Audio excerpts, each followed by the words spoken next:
Bon, alors, il y a des gens, beaucoup de gens, hein, en fait, la plupart des êtres humains qui s'imaginent que le monde se résume, se limite globalement à travers tout ce qu'ils voient, tout ce qu'ils perçoivent par leur sens ou par leur intelligence, mais de manière limitée alors l'intelligence.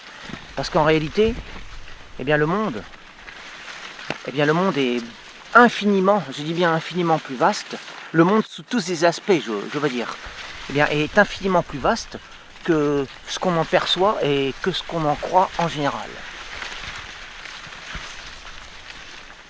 On pourrait comparer ça par exemple, je sais pas moi, à des têtards qui vivraient dans une mare et qui vivraient à côté d'un océan et qui n'auraient aucunement conscience de cet océan. Je crois que l'homme se situe exactement dans cette situation.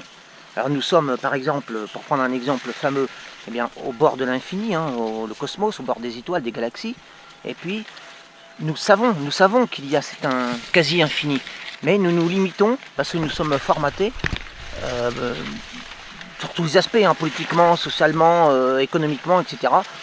Pour ne, bien qu'on ait conscience plus ou moins de cette vastitude, si je pourrais dire, nous nous limitons à ce que nos sens et notre confort aussi, notre quotidien, nous montrent.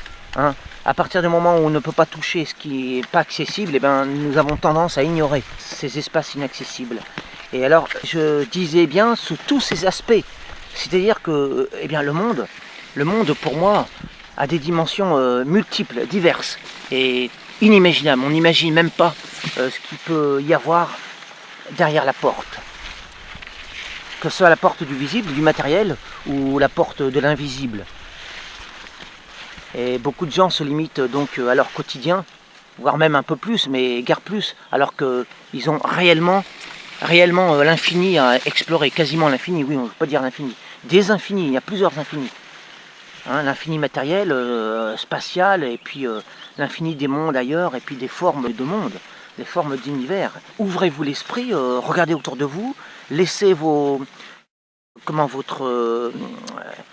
capacité à percevoir de manière empirique ou alors de manière intellectuelle toutes ces réalités-là qu'on ne voit pas mais qui n'en sont pas moins réelles, et laissez-vous bercer, pas par l'imagination pure, mais par la suggestion en fait, par tous les possibles,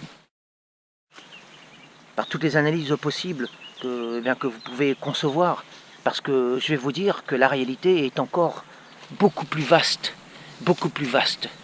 que tout ce qu'on peut concevoir.